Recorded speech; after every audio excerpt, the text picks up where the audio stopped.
Lisa Appleberg, the director of Shamayim, today, featuring our speaker, Meadow Amster. JIFA is a leading sustainable food and animal welfare initiative. We consult directly with Jewish organizations across the country to develop and implement ethical and climate-friendly food practices and curriculum and other programs that foster compassion through the lens of Jewish values. I'm personally really excited to be hosting this conversation on consistent anti-oppression and Tikkun Olam. And one thing that I'm personally cognizant of is that our title contains two phrases that might benefit from some defining. So I wanted to model to you defining terms and remembering not to use jargon or insider language wherever possible. So let's go ahead and just quickly define anti-oppression, although our speaker Meadow is going to go more into that. So anti-oppression broadly is the act of working against all forms of oppression and exploitation. And as I said, Meadow is going to expound on that. And then Tikkun Olam is the Hebrew phrase meaning world repair or repairing the world. And that originally comes from Mipnei Tikkun Olam, which is the phrase used in the Mishnah, one of our core bodies of classical rabbinic teachings. And there, I'm giving a little history because I think this is pertinent to our talk today. So there in the Mishnah, it was referring to social policy legislation, which was providing extra protection to those potentially at a disadvantage. And it gives some examples of that. And then it was repopularized in liberal Jewish circles as connoting social action in the 1950s. And that came to encompass the definition that we all might be more familiar with today as a general commitment to social responsibility and fixing what's broken in the world by pursuing justice. So again, just wanted to give us our terms, and we can always return back to them if we need. I'm also gonna paste our guidelines for conversation today, since this will be an open discussion later on. And I'm going to paste those in the chat right now for you to reference, and we'll go through them in more detail later. And now it is my pleasure to turn it over to my colleague and co-host, Lisa. Thank you, Melissa.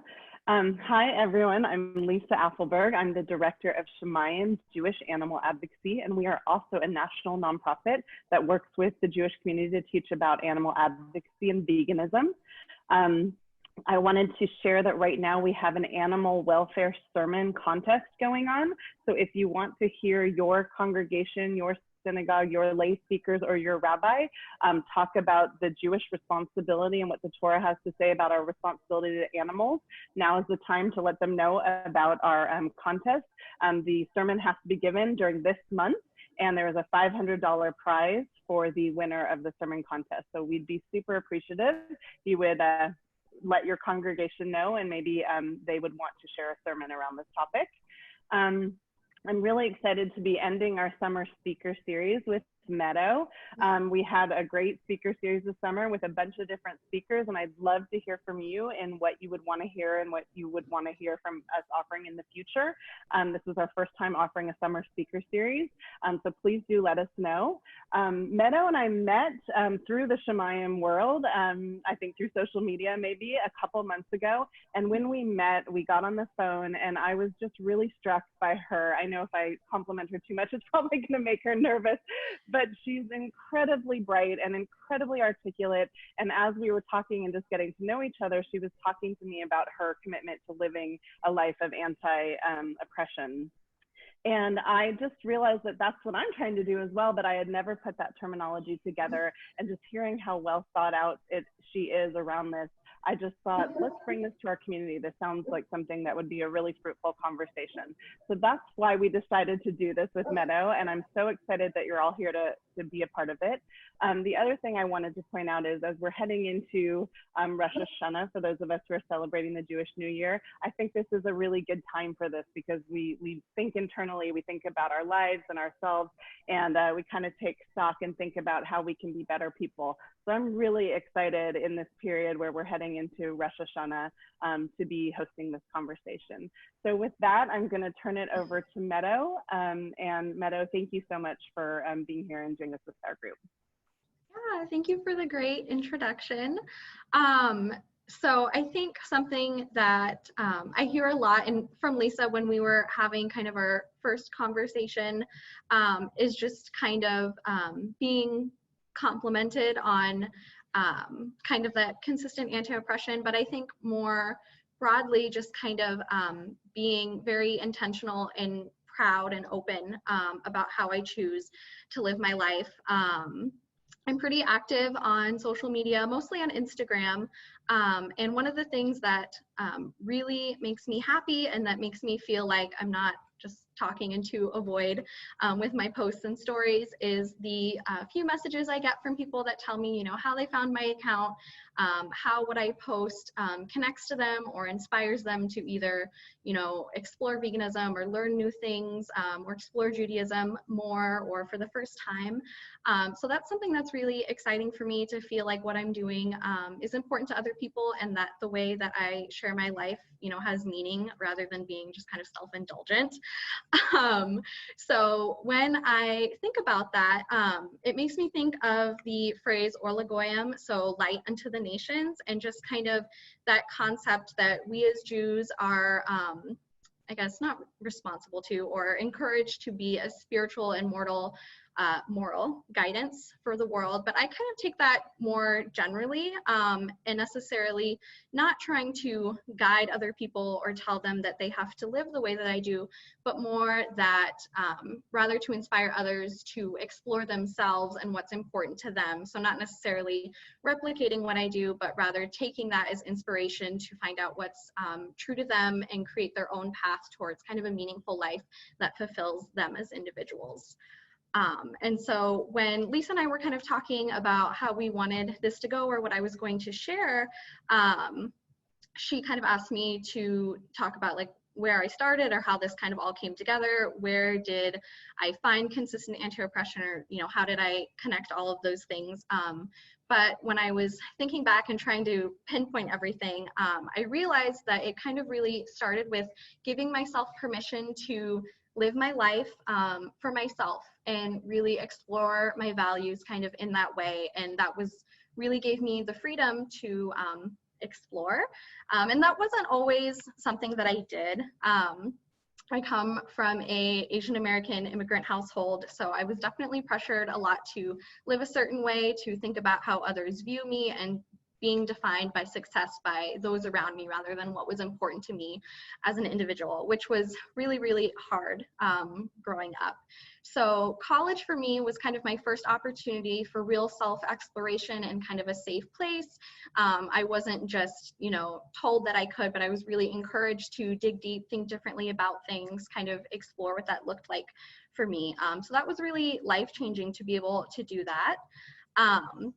And so I went to Pacific Lutheran University in Tacoma, Washington, and one of the tenets kind of in the mission is to live a life of inquiry. And I still remember the prompt that I wrote for my admissions essay, and it's something that is kind of talked about in classes generally.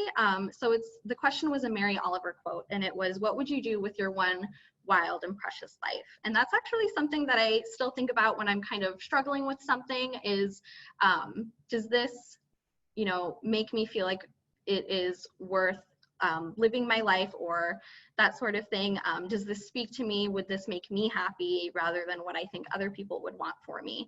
And so that has really stayed with me, and what was really kind of the starting point for what allowed me to find my way in connection to Judaism, feminism, social justice in general.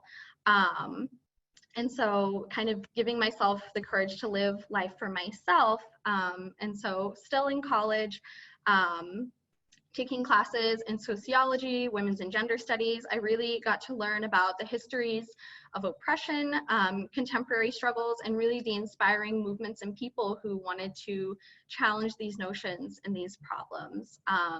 And one of the things I remember most from my introduction to gender studies course was often when people are talking about feminism and women's rights is the concept of like which women. So really digging deep and thinking about who is being left out when we say women's rights, which women are we thinking about? When we talk about women gaining the right to vote, which women are they? And so that stuck with me as well, and just kind of the concept more broadly of who is being left out of different movements, just kind of across all of them. And really thinking about my impact on how am I contributing to the problem of this, intentionally or not intentionally, how can I become part of the solution in whatever way that's possible. And so that was kind of the beginning for me of planting all those seeds. And then so outside of college, I also was exploring Judaism, and I had the opportunity to study Talmud. And that experience was really meaningful for me. It was more encouragement that allowed me to, question things when you're reading it and you're seeing how all of our, different sages really grappled with questions that, to outsiders, it's like, why does this matter? Why is there 4 pages about this very tiny thing, or all these what ifs? I found that really empowering to think about how that was encouraged in that kind of critical thinking and wrestling with hard questions. So that was really inspiring for me as well. So not only in my religious life, but in my academic life, kind of figuring out how all these things fit together and not being afraid to question. And so for me, kind of all of these things that I was learning in school and at my temple kind of came together. So I was learning about feminism and women's and gender studies. I was learning about the impacts of like societal oppression across different groups in like my sociology classes, learning about anti-capitalism and how that fit with how I viewed the world and what my values were for how I want people to be able to live their lives and what, freedom and equality means. And that was kind of when things came together in that regard. So veganism was kind of the last thing for me that fell into place. And it wasn't because it took all of those other things for me to think like, oh, I guess I should include animals in that. I had actually been an aspiring vegetarian when I was young, but it never really worked out. Really hard when you're living in the kind of household that I was, where the concept of not eating meat was like the most ridiculous thing. And, not cooking, not having control over what was in my house didn't really work that well. And so that was kind of hard, but it was always something that I kind of came back to and that I knew kind of, I felt like was important, but I couldn't really understand why. So veganism didn't really click for me until I was really able to see how imperative it was for me to dedicate myself to a life of consistent anti-oppression. If I don't believe that people who are considered more intelligent than others matter more, people who make more money matter more than other people's, or just this concept of non-hierarchical thinking, how could I be okay with eating other beings? How did that fit? And just really realizing that it doesn't. If I don't believe in the exploitation of labor of individuals under capitalism, how can I be okay with exploiting the labor and the bodies of other beings? It doesn't really work. And so being able to see how all of those things were connected really made it click for me. And that was kind of where I realized that I had to live my life this way if I really wanted to feel like I was living my best life, that I was being true to myself, that I was doing what I can to participate in Tikkun Olam. So that's kind of how they clicked in that regard. So that was just kind of a broad overview of kind of my thought process and my journey in, exploring different schools of thought and realizing how all oppressions are connected. Another popular quote that I heard in different courses from theory, is that we're not free until we're all free. And kind of internalizing that and realizing how that extends to every living creature, and kind of how I want to embody that as much as I can. So yeah, and I guess we can open up for questions to kind of explore that more. If there's anything in particular about what I talked about that people are curious about or want more information on, I'm happy to talk some more. Oh, I see raised hands. Awesome. Brandon, I think you were first. I think we're gonna, before we go into discussion, Meadow, we're just gonna lay those those ground Oh, sure. rules for interacting, which I'm sorry, I couldn't get them to paste into the chat. So what I'm going to do is share my screen. And thank you, Meadow, so much for sharing your story. Lisa, can you help me share my screen? Oh, sorry. Yes, of course I can. Thank you. Go for it. Awesome. Meadow, thank you. That was wonderful. It was the energy that when we first met and you were talking to me and I was like, oh my gosh, we need to do this with our group. Okay, so I think everyone can see that. Communication guidelines for brave space. So this is just, it's a healthy reminder for all of us. I know that we all want to be super sensitive and respectful of one another, but it's just a great reminder to lay some ground rules for the ways that we want to be heard and hear others. So communication guidelines for a brave space. Would someone like to volunteer to read? You can just unmute yourself. I can't see right now if anyone's raising their hand. I'll start for you. Number 1, welcome multiple viewpoints. Speak from your own experience by using I statements. Ask questions to understand the source of disagreements. Do you want me to I'll keep go going? number 2. Okay, I'll take good, number thank 2. you. You're Good, welcome. Own your intentions and your impacts. Respect each other's experiences and feelings by taking responsibility for the effects of your words. On the other side, if you have strong reaction to something, let the group know. Be open to dialogue. Number 3, work to recognize your privileges. Use this space to recognize and investigate your privileges. For example, class, gender, sexual orientation, ability. Honor the different experiences we all bring to this space. I'll take 4. Take risks, lean into discomfort. We are all in process. Challenge yourself to contribute even if it is not perfectly formulated. Number 5. Share speaking time and try to speak after others who have not spoken. Sorry, Lisa, I did not step back in that moment. Number 6, anyone for number 6? Notice and name group dynamics in the moment. We are all responsible for the space. Be aware of how others are responding or not responding. Ask for a timeout or dialogue if needed.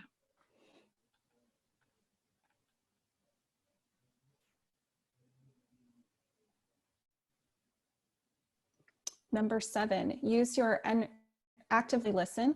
Use your energy to listen to what is said before thinking about how to respond. Notice when defensiveness and denial arise. Number 8, challenging with care. Find ways to respectfully challenge others and be open to challenges of your own views. Think about how to question ideas without personal attacks. Number 9, confidentiality. Share the message, not the messenger.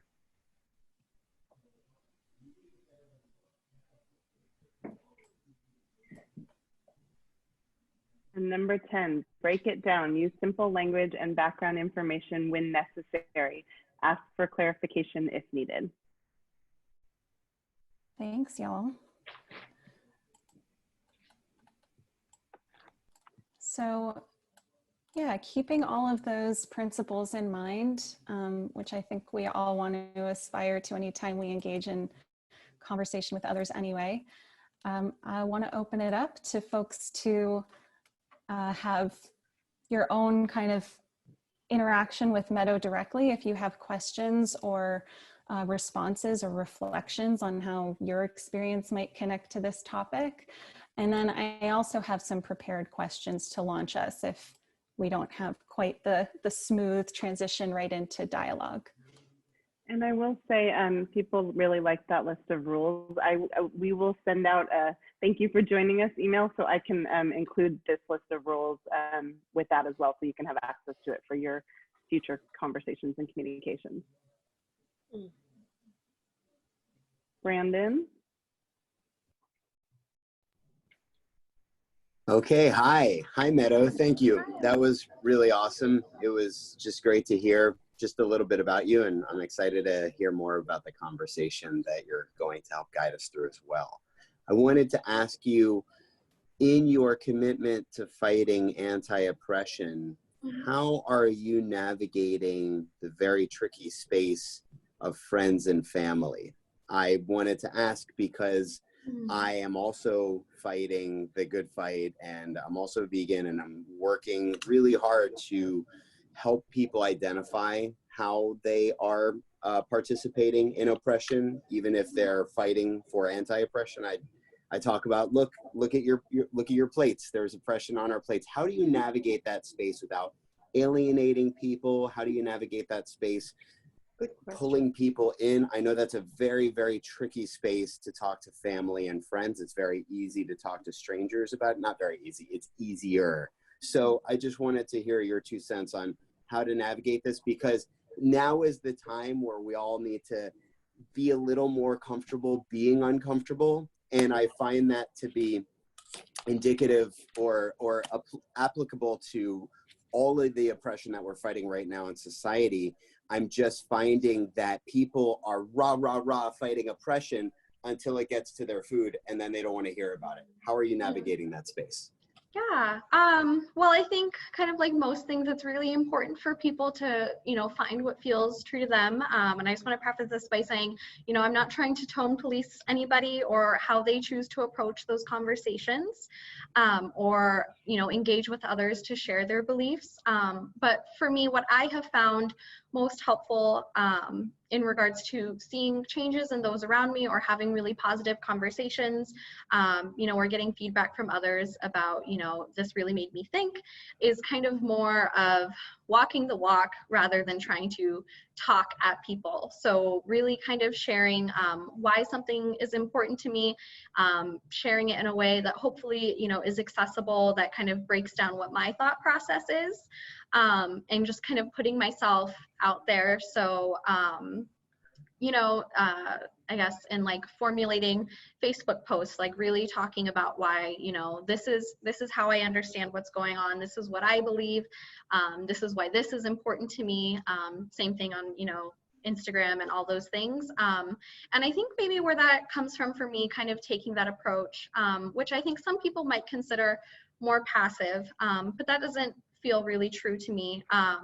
But what questions that I get a lot from people who aren't familiar kind of with veganism and that sort of thing is, how did you get started, or what kind of made it work for you, was really another thing other than kind of the last click of seeing how it connected to my other views, was really just seeing other people live their lives, following vegan bloggers, watching recipe videos, seeing how people were just being themselves and that things are possible.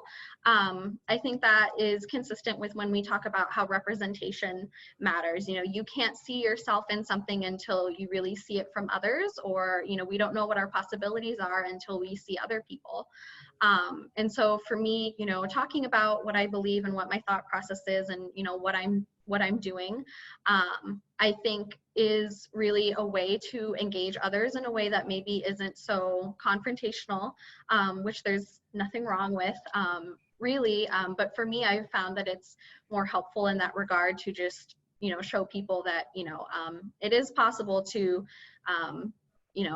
cook Asian food or be an Asian American and still be vegan, which, in my community, often people don't understand how that works, but, sharing what I'm cooking or how I veganized a certain dish, from anything, or questions about like, what do you do without eggs? And so just showing, in that regard, like what am I cooking? Or so that's in that example in regards to veganism, but also just kind of in general, talking about, attending a protest or what it meant to me, or, why I went, and just kind of putting myself out there in that regard for people more to see what I'm doing and kind of my thought process, rather than trying to, I guess, shame them, if that makes sense.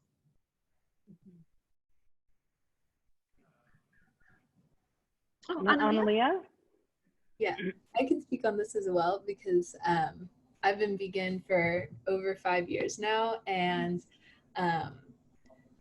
when I first went vegan, people would be more like, kind of antagonizing, but now I think people's minds are a lot more open. And so people asking genuine questions, I find just being honest with like my lifestyle and my thought processes has been really helpful. Like, you know, I used to feel like shameful because, you know, oh, I have this thing that is like a restriction that I placed, but it doesn't even feel like that. You know, I don't want to, because I used to, when my friends would suggest like a place that didn't have vegan food, just kind of, you know, go and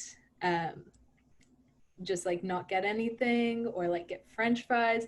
But now I'm say like, I'm vegan, can we go somewhere else? And that often opens people up to like trying new things. I also like to cook for my friends and family a lot and like bring food because food connects people. And you know, it also gets people excited when you make a vegan mac and cheese. It's like, oh my God, you made this with like chickpeas and yeast? What? Yeah, so I find also just like being well versed yourself in like all the aspects, like the health science, which I've been lately getting more into, the like the ethical sides, the anti-oppression sides, the animal liberation sides, just, you know, and being open to having those dialogues, but not pushing them. Like this past summer, I've had 2 people reach out to me actually saying, hey, I'm going plant-based, like, do you have any tips and recipes? And this has happened like quite frequently in my life lately, where people will reach out to me because they've seen me walking the walk and I can provide my guidance after it's been asked. Because if you push, people just are automatically on the defensive and kind of won't hear anything you say, in my experience. Totally agree. Thank you. Awesome.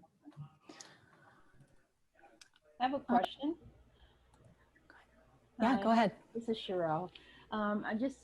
It was brought up just recently about plant-based, and that was part of my question that I wanted to mention is, what is the difference that you see in plant-based versus veganism versus vegetarian? Is there a difference, or is there one method better than the other?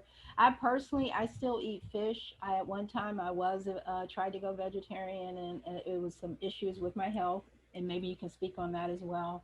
But I'm sure if I really focused on it, I could probably do it. And I believe in the future, that's what I'm leaning towards, is completely getting rid of fish, because even just the thought of eating the flesh of the fish bothers me.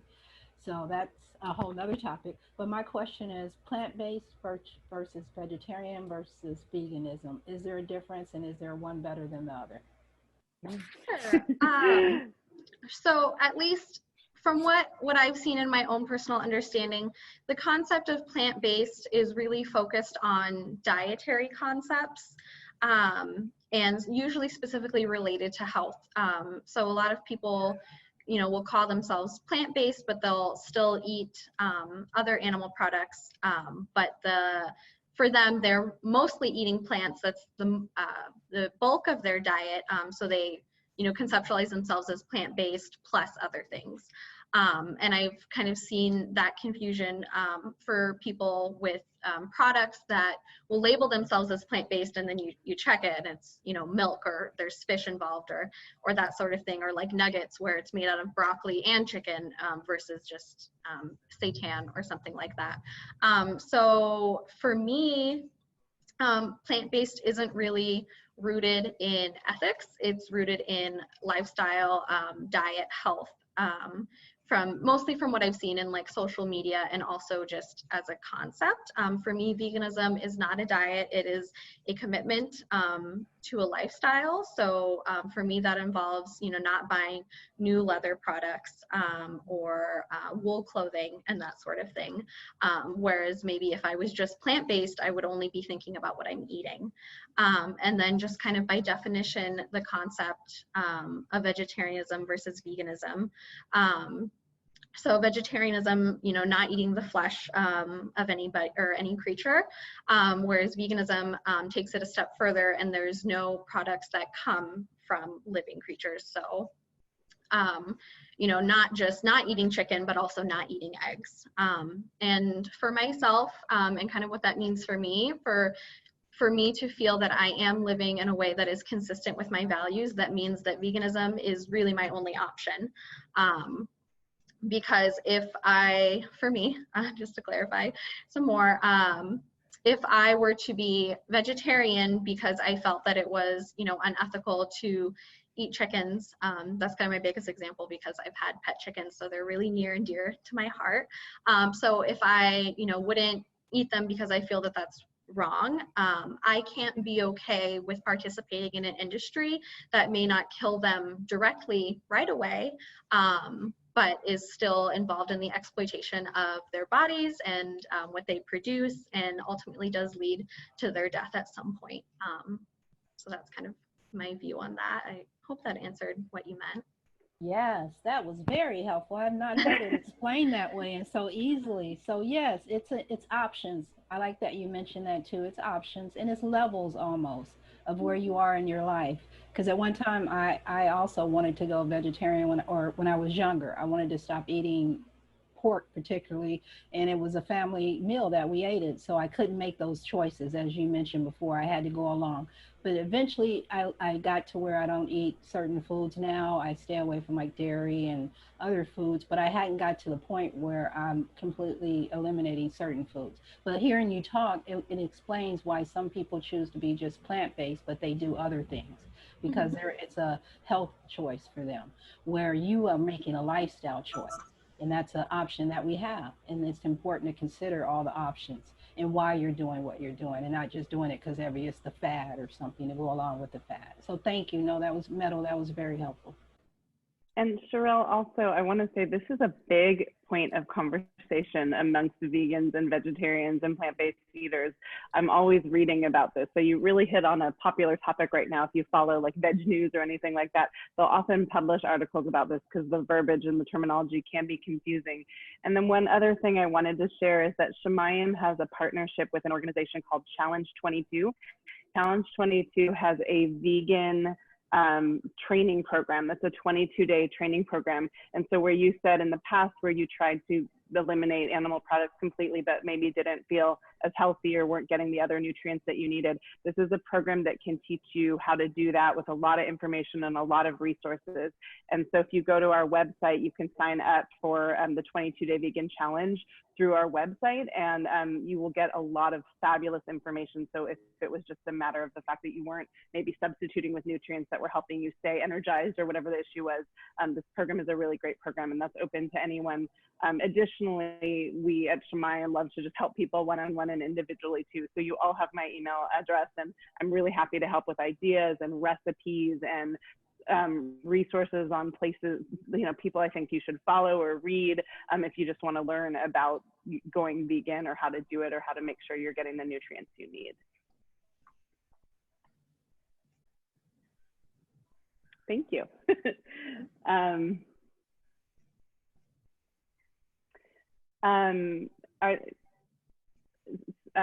Sorry, I was reading the chat. Yeah, I just pasted the questions in the chat, which we can use to guide our discussion. But if anyone else has something they'd like to share, Eva? Yeah, thank you. I do love the plant-based versus vegan angle, and I think Meadow, your response was really clear and articulate. I love to think of it in the aspect of intent. So is your intention to get healthier? Is your intention to lose weight? Is your intention to connect anti-oppression to what you're eating? Is your intention to do no harm to animals? It's a really good way to frame it. But a question I want to bring up, since we're on the topic of anti-oppression specifically, and I feel like the bulk of my anti-oppression work at the moment is rooted in feminism. I'd love to know, Meadow, what you think about like using bodily autonomy as an avenue for conversation when it comes to non-vegan. So specifically bringing up, female reproductive use in the animal world. So eggs and milk, and the ways those kind of play into some of Jewish tradition and things Jews know about. I mean, eggs as rebirth, or like why we'd have like dairy sometimes and meat other times and not together. I'm very new to the Jewish vegan world, very deep into the vegan world, but just getting to know other Jewish people has been such a privilege. So thank you for sharing on this, and I'm really interested to hear what you think. Sure. I guess I'll start on the feminism angle first, because that was something that I actually learned for the first time in college, and of course that really focused on ecofeminism. And so learning about that concept of how the environment connects to feminism, and really understanding and being exposed to this concept of the exploitation of non-human animals and how that really mirrors the oppression of female humans. So an example that I talked about on my Instagram previously was chickens, because I know a lot about them. Like I said, they're very near and dear to my heart. And so for me, when I'm conceptualizing, how does the connection between my human body mirror that of a female chicken's body and how they are oppressed? So an example for me is, female chickens are grown and have been bred selectively to have larger breasts and larger thighs, which are very sexualized parts of women's bodies. And rather than for sexual pleasure, they are being used for the consumption of flesh.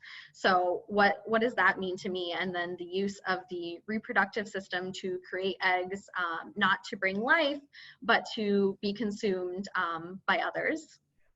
And so really seeing how that kind of connects to, my own body. Would I want to be locked in a cage? And it's not really the same with chickens, but like compared to cows, artificially inseminated, and then my child taken from me so that I could be milked, or they could become veal, or that sort of thing.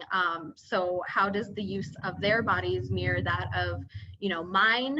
What would that look like if it were me? And really the use of the body and the certain parts being considered more valuable than us as whole beings,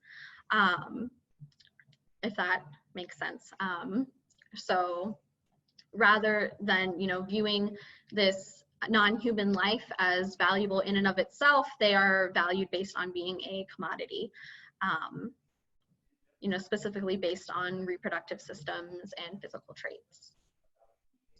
And then, let's see, I'm trying to think back on the way you worded your question related to Judaism. Could you re-ask that so it's fresher in my head? Yeah. And I love that. I love the chicken angle. Chickens are amazing. I guess I'm just saying, like, I have completely non-vegan Jewish family members. And so I find it difficult to kind of relate what we can agree on is the commodification and use of female bodies in the animal world, to then use that against what they've kind of grown up with, which is that like eggs are rebirth and it's beautiful and we should share them at the table together. And, that kind of idea that there's some things rooted in Jewish tradition that shouldn't be let go of for veganism. Sure. Okay. So there's a couple things that come to mind for me when I think about Judaism and connecting that to veganism. So the concept in kashrut of not cooking a kid in its mother's milk, and then how that was interpreted to expand upon, all meats and that sort of thing. So, from my understanding, I'm not a rabbi, I'm not super well versed in Jewish law, so I can talk about my own interpretation and what that means for me. So the concept that, it's cruel to cook an animal based in death, in milk, which is a source of life and nurturance and beauty, to really combine life and death in that way is, I guess, wrong, and just morally and symbolically problematic. And then also the connection of not wearing like leather and wool at the same time. I know that's practice for some people. I'm not super well versed in where that comes from, but from my understanding, it's kind of a similar concept of life and death, and not mixing them, because that's problematic on a symbolic level.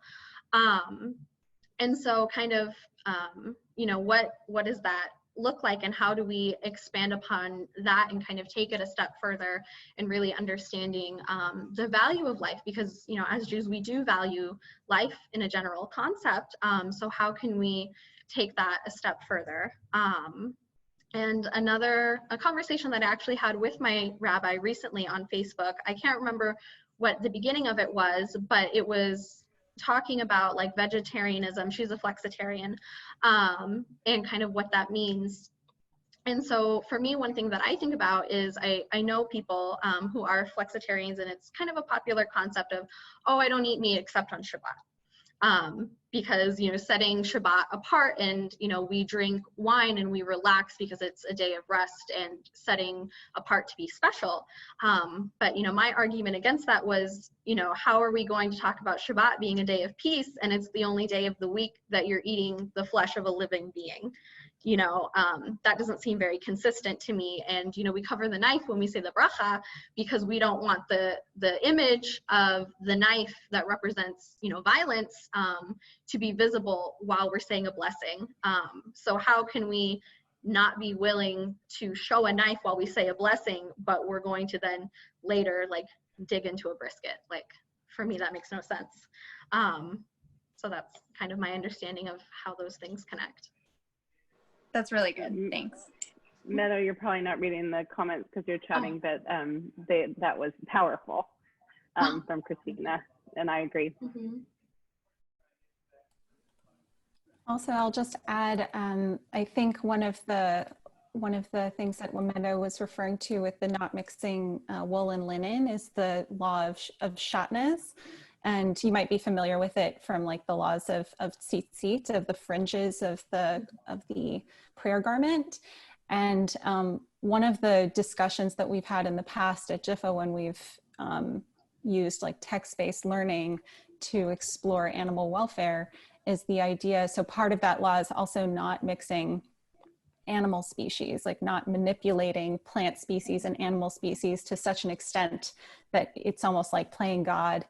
And it's a really, I think, powerful way to see how things have gone in the industrial animal complex. And if you think about meat chickens that have been optimized to create so much muscle that it takes away from the rest of their organs, or egg-laying hens that are optimized to lay as many eggs as possible, it's almost like its own violation of shatnez, because we've manipulated the genes and crossed the genes so many times. It almost seems like it should be considered something that's almost genetic engineering. Mm-hmm. Any other questions or comments or reflections?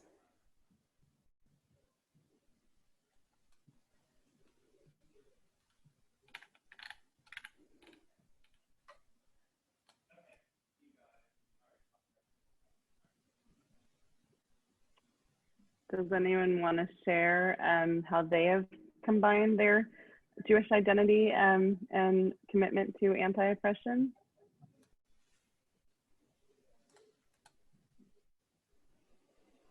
I can share if nobody else is ready to share. I'm outside now, so I have my mask on. I'm walking my dog.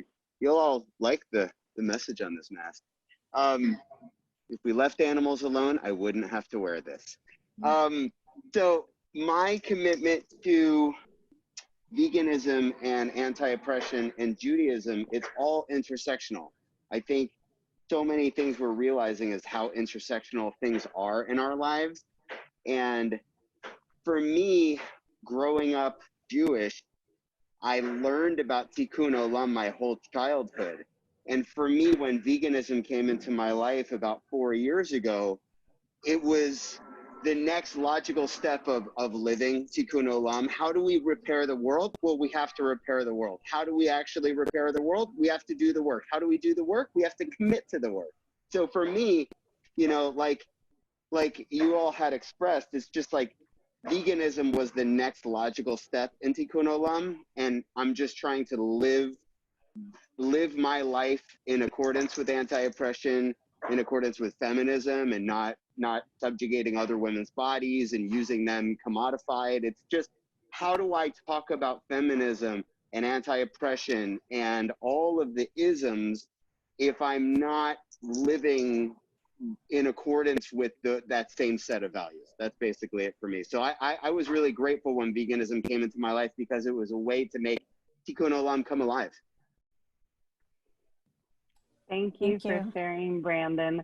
And Lisa likes your mask. Do you want to tell us where you got it in case other people want to get a similar mask with a statement like that?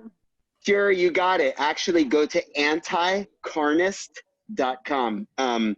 She's a one-woman shop out of London, UK, and her whole thing is taking great messages, putting them on masks, but also her clothing is a mix of the death metal music world and veganism. A lot of people don't realize there's a lot of overlap of heavy metal and veganism. So Anti-Carnist, and she's a really great one-woman shop. So yes.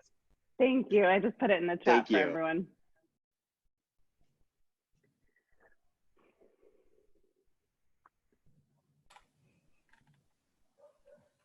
I was curious to hear folks' reflection on any of the 3 questions and sub-questions in the chat, but I'm going to skip over to number 3 in case it piques people's interest, which is, I put in this quote, being oppressed means the absence of choice.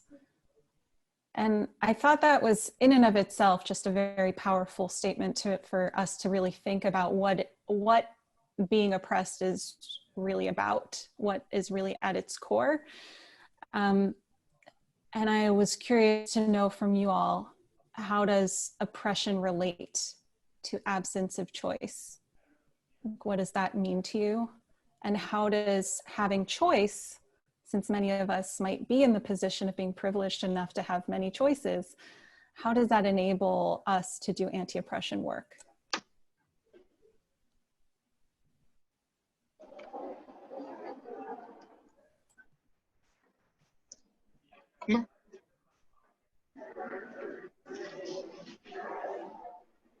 I can start us off, maybe get some wheels going. So I really like that quote because I think that idea of body serenity and really, being in control of ourselves and, having choice, when we are disenfranchised in various ways, that choice is absent. And when thinking about that in relation to veganism, the choice to have your own life, even the option to, be alive. And it reminds me of a quote that I think about a lot and that sometimes I share with people if I want to be a little bit more spicy than I typically am, which is there is no humane way to kill something that doesn't want to die. Or to kill someone that doesn't want to die. How can that be humane? That's impossible. Not even the choice to have your life. And so the option of having choice allows us to explore anti-oppression work. Something that's really frustrating for me is the anti-vegan sentiment when people are not disenfranchised in certain ways, but that's the first thing they want to say is like, oh, you want people to be vegan, what about this? And I'm like, is that you?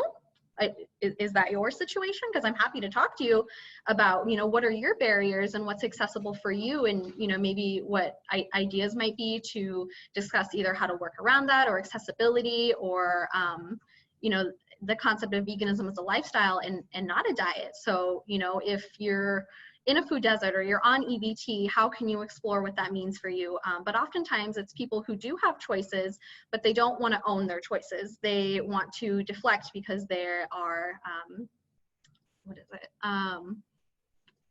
That word, like self-conscious, right? So they want to deflect away from the fact that they do have choice.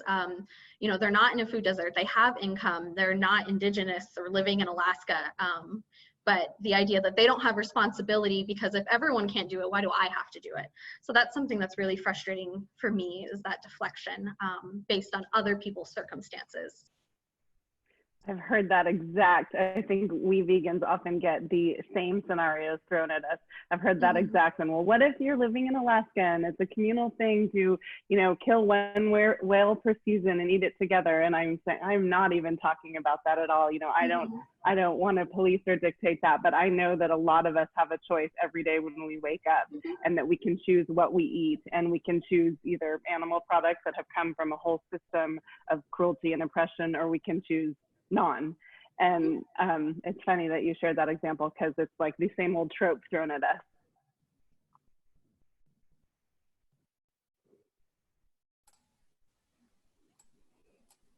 Would anyone who's not spoken yet like to contribute anything?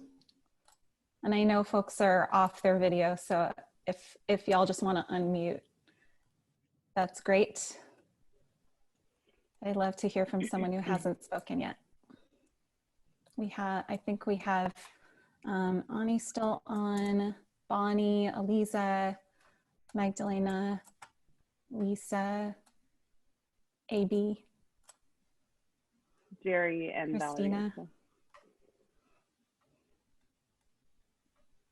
One thing that like I still think about a lot in terms of choices and context of those choices is that one of the things that sort of held me back from going full vegan initially was just having that struggle of sort of rejecting people's hospitalities as like a cultural element of like when people want to cook for you, or you know, just certain things like that, and then like turning them down just felt like really harsh at first, especially since I'm white. And so when I was engaging with other cultures, that especially felt a bit weird and sometimes would come off as judgmental, when I know that there's like a cultural context too for food so much of the time that it's not my business to be telling them what they're culturally allowed to do, sort of like your example of the whaling and stuff. And I think that that is still a difficult thing for me sometimes to confront, because the context and like veganism is so intersectional.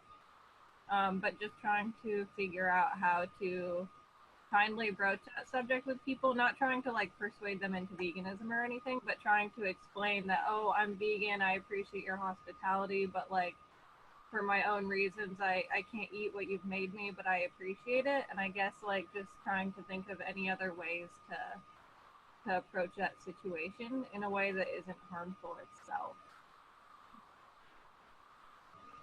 Yeah, that's it's such a great point that I think many of us struggle with, I mean, really whatever choices we might make that are different from our close friends and families and circles in our life. And there's certainly ways that I think Jewish tradition also guides us to not embarrass people and not make them feel bad, even when we have to make choices that are different from theirs. But thank you for raising that. It's so important. And Magdalena, I hear this from a lot of people that that's sort of the last thing for them in terms of going vegan, is that worry of the sort of the social aspects of it. So that's very real, because we eat with people and work in community with people. So thank you for bringing that up. Melissa, you want to wrap us up? We have 1 minute left. Yeah, I will. Yeah, I know folks have to log off, so we're going to be respectful of everyone's time. I want to thank Meadow so much for being here and speaking to us and being vulnerable with sharing your story. And it's inspiring to me. I hope it inspired all of you, especially as we're now in Elul and introspecting and figuring out ways to better ourselves and better the world for next year. So I want to thank you all for being here and making this discussion possible. Thank you, Lisa, for co-hosting. And Shana Tova. Stay well, and wishing you a beautiful new year. Thank you, everybody. Thank you so much, everyone, for joining us. And thank you, Meadow, so much. It was really wonderful. I'm so glad we connected a couple months ago. Thank you, Meadow. Thank you, everybody. Thank you.